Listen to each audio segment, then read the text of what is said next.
Witchcraft, voodoo, vampires, serial killers. It seems New Orleans has it all, and we wanted to know all about it. So we went there. Welcome to Some Stories of Mine and the series This Happened Here. Today we will be driving the streets of New Orleans, the French Quarter, and look at these very interesting buildings. And just to keep you company, I will tell you some scary stories. We drove through the most haunted city in America, New Orleans. No ghosts or ghouls came out to greet us, though. I think they were afraid to get trampled by all these people. There were so many people on these very tight, congested streets, walking around, eating in restaurants, drinking at the bars, just having a good old time. I have never seen so many bars and restaurants in any one place in my life. These New Orleanians do know how to enjoy themselves. Now, remember Maysville, that sleepy little town? The one with the strange entity caught on camera? Well, if you want to see the opposite, here it is. Apparently, there was some sort of an LGBT thing happening here because their rainbow flags and decorations were mounted all over the place.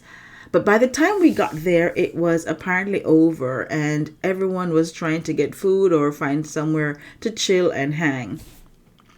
As we drove down these streets, we couldn't help but be drawn in by these beautiful historical buildings.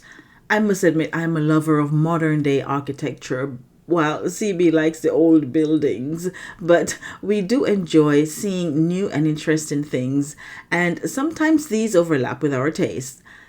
I kept imagining how these people back in the day must have enjoyed this city, much like how these folks are enjoying it now. But New Orleans has faced some dark past. One of the most famous was Hurricane Katrina. Now, because the city boasts the most haunted city, we had to see why. And what we found were some very interesting ghost stories, along with some very horrific tales. The link to all these stories will be added in the description below because there are so many stories and I won't have time to tell them all here. However, as we drive around showing you New Orleans, French Quarter, I will be telling you 2 of 6 stories here, and the rest will be told in my members only extended version of this video. So if you want to see that, click the join button and become a part of the Some Stories of Mine community. Point to note the horrible acts of violence that happened here, though most of it had been over 100 years ago, is still being talked about today, especially on the many ghost tours that travel these roads daily, and because these ghosts of the long dead can still be seen by the living even today. Now, some of these stories have been told for generations and have been embellished to make them more frightening. What I find fun is to hear the story as it is told by these people because I love me some good old ghost stories, but I will try to pull the non-fiction from the fiction if I find it. I am your host, LT Bartek. Now, when we delve into the vibrant culture of New Orleans, it's impossible to skip over the iconic celebration known as Mardi Gras. Unknown to most, Mardi Gras has some really dark origins. So let's talk about it and explore some fascinating facts about this renowned event. Mardi Gras, also referred to as Shrove Tuesday or Fat Tuesday, shifts its date every year but consistently falls 47 days before Easter. For instance, this year's festivities took place on February 21st, while in 2024 they'll be observed on February 13th. Notably, Mardi Gras was officially declared a legal holiday in Louisiana back in 1875. The roots of Mardi Gras stretches back thousands of years to ancient Rome, where it was intertwined with pagan spring and fertility celebrations. When Christianity made its way to Rome, these traditions like Lupercalia and Saturnalia didn't fade away. Instead, they were adopted and integrated into the newly emerging Christian faith. Yes, sir, ma'am. Lupercalia, a 3-day fertility festival held in February, aimed to purify the city, banish evil spirits, and usher in health, fertility, and rebirth. This celebration was also known as Dies Februtas, named after the purification instrument called februa, which ultimately lent its name to the month of February. In contemporary times, Mardi Gras has evolved into a celebration of indulgence and debauchery before the solemn fasting of Lent leading up to Easter. Mardi Gras made its debut in New Orleans in 1837, and the use of floats was established in 1857. It's the one time of year in Louisiana when it's perfectly acceptable to enjoy a king cake, a circular cinnamon pastry adorned with frosting and colored sugar. The distinctive color of Mardi Gras are purple, symbolizing justice, green, representing faith, and gold, signifying power. These colors grace all Mardi Gras decorations, although it's believed to have ancient origins dating back far as 1699. Taking a step back into the 18th and 19th century, when electricity was still a novelty, torchbearers were essential to illuminate the path of the celebration. Slaves were often used to be the torchbearers. Nowadays, anyone can take up the flambeau torch and do so with style, spinning and performing tricks along the way. The first Rex, signifying the King of Carnival, was the Grand Duke Alexis of Russia. The King of Carnival is always a prominent figure in New Orleans and is ceremoniously presented with a symbolic key to the city by the New Orleans mayor. Mardi Gras Indians, composed of African American men, have a long-standing tradition in the back streets of New Orleans.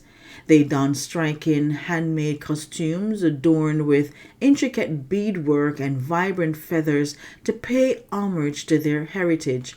These tribes trace their roots back to Native Americans who sheltered runaway slaves and freedmen, treating them as equals and passing on their culture.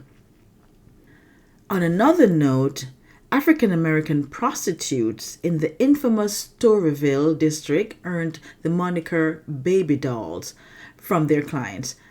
During carnival time, they would dress as adult-sized baby dolls, donning satin bloomers and bonnets, and join the street parades. Today, the baby dolls continue to parade, not for work, but for the sheer joy of it and to honor their past. Masks have always played a significant role in Mardi Gras, a tradition dating back to ancient Rome. The act of masking allowed individuals to conceal their identities and inhibitions. The elaborate folk art style mask worn today during New Orleans Mardi Gras evokes the grandeur of Venice Carnival mask. Interestingly, in the era of Jim Crow, individuals who were typically excluded from the festivities used masks as a means to join in and partake in the celebration. Present-day New Orleans mandate that float riders in Mardi Gras parades must be masked by law, though exceptions are made for notable figures, celebrities, and carnival royalties. Lastly, the tradition of throwing beads during Mardi Gras parades has a unique history. The traditional colors of Mardi Gras, the purple for justice, green for faith, and gold for power, were chosen by the first and most notable daytime parade Rex.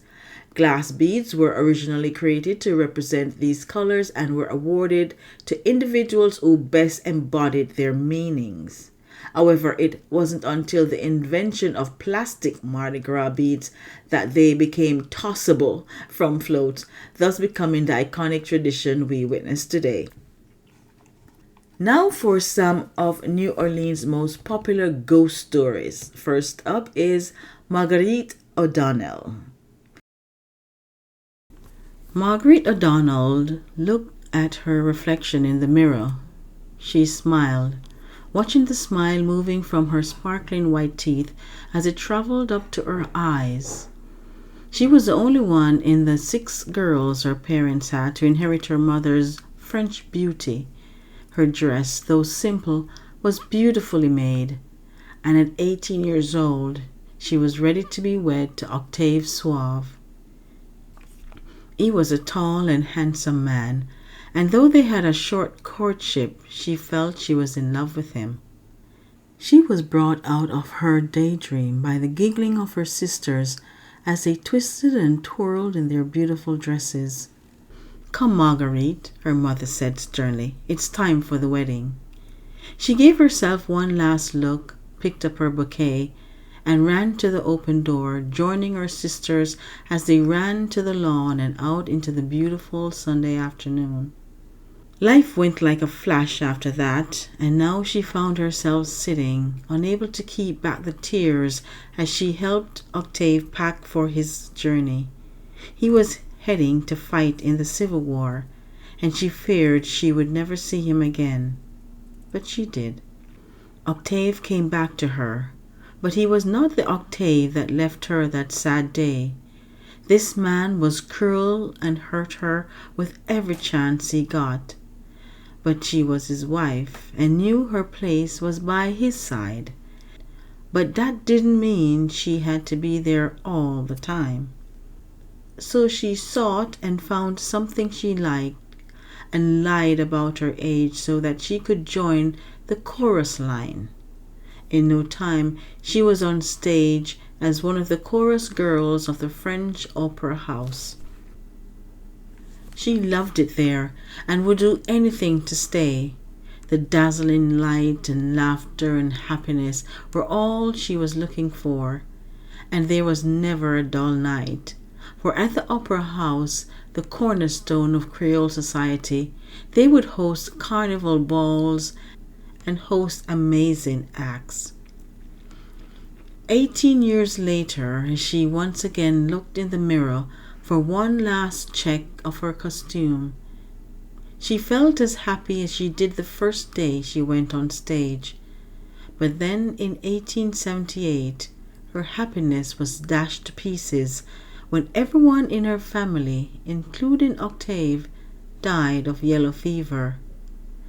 More than ever, she threw herself into every performance, trying every night to forget how lonely she felt and how depressed she was becoming. But then a glimmer of light. Monsieur de Boisblanc came into her life.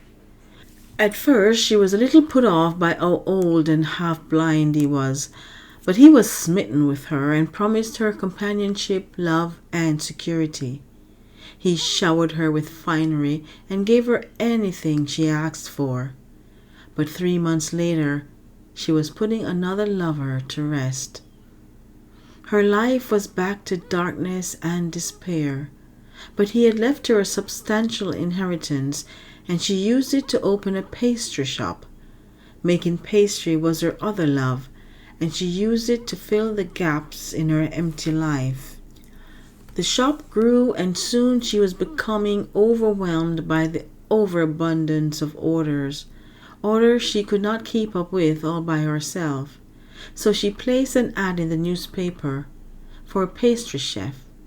And when 21-year-old Carlos Alfaro walked through the door, it didn't matter if he could bake or not. She hired him on the spot. He made her heart race and sing by how beautiful he was, tall and handsome, more than any other man she had ever seen. Soon they became romantically involved, and she was happy again. Everything was grand. Her store was doing great and becoming very profitable, and she was truly in love with this vibrant young man. But one day, as she hurried home to see her lover, she spotted him walking arm in arm and entering a room on St. Anne's Street at Rue Royal. just a few blocks from the pastry shop. She followed them and waited. Not seeing them return, she walked into the room and found him in the arms of his lover, a local cheap street walker by the name of Lisette Lebleu. Margaret ran from the house and to the pastry shop for solace, but the pain of his infidelity tore her apart, ripping up her heart and leaving it bleeding. With tears streaming down her face, she pulled out a piece of paper and wrote a suicide note. In the note, she swore that her spirit would return for vengeance, and then she put the gun to her head and pulled the trigger. A few days later, people began seeing Marguerite's ghostly figure on the steps of the French Opera House. They saw a pale woman with red glowing eyes set in a sunken face, her long white hair streaming down her back, dragging on the ground. The apparition then floated down the steps and moved over to Bourbon Street, then made a right on Toulouse, then on Royal, and passed behind St. Louis Cathedral before turning onto St. Anne. Residents of the rooming house saw the ghost come into the building and float up the stairs. One girl later declared the apparition to be that of Marguerite. The ghost slipped into the room where the lovers slept and cranked up the gas on the small stove. It ignited and burnt the place down, killing Carlos and Lisette. After getting her revenge, the ghost of Marguerite slipped back into the night and vanished. For a decade, Marguerite's ghost continued its nightly procession, walking from the opera house to her home. Her sightings were so frequent that they attracted newspaper coverage. Eventually, her haunting ended when a tenant found a love letter from Marguerite to Carlos, begging him to take her back. The tenant crumpled the letter and threw it in the fireplace. The moment she did that, the ghost of Marguerite suddenly appeared and rushed to retrieve the letter from the fire, but was unable to do so. As the fire devoured the paper, the tenant heard the spirit of Marguerite let out a tormented howl and vanished as suddenly as she had appeared. But some believe her spirit still roams the street, tormenting unfaithful lovers, while others claim she haunts the rooming house, especially when other women resides there. As for the French Opera House, it met a mysterious end in 1919 when a fire destroyed it after rehearsal for the opera Carmen, mirroring a tale of a fiery-eyed performer caught in a love triangle that ends tragically. I think that was about her, and she didn't like it one bit, right? I'm just humoring here. Now, on the 3800 block of St. Charles Avenue sits this remarkable building. It is said that it is haunted, first by Ida Hernsheim, the wife of tobacco magnate Simon Hernsheim, the man who built the columns in 1883. Ida's spirit is said to roam the street and building and is known as the Woman in White. She died unexpectedly in 1895.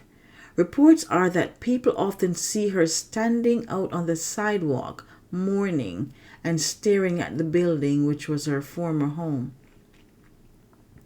Then in room 10 of this building, visitors have said that they have seen two middle-aged women with tired eyes lurking in the shadows.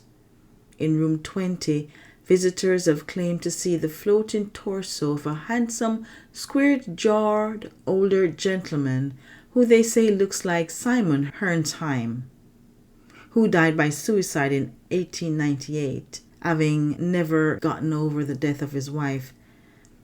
I wonder if she looks on outside while he patrols inside.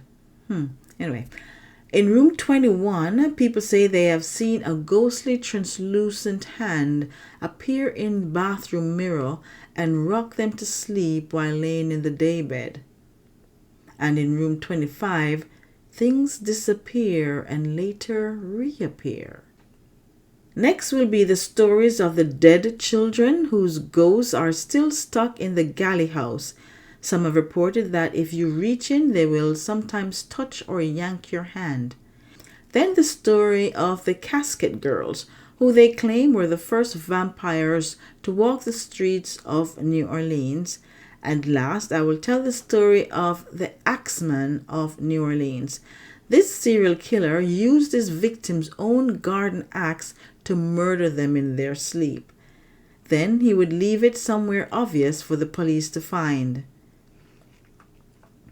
These stories will be told in the extended version of this video, which is only available to the members of this channel. So if you want to see and hear some more ghost stories of New Orleans, click that join button you see below this video now and watch. But for now, for the rest of you guys, this is the end of this episode. Remember to click the like button if you enjoyed any of these stories. That would mean so much to me, as it would really help my channel. Then click the subscribe button for more of my weekly travel stories, and share this video with ones whom you think will like it as well. Comment and let me know what you think of these ghost stories, and do you believe in ghosts? If so, tell me if you have ever encountered one and what really happened. Remember to love yourself and others, and I will catch you on the next one. Love you. Bye.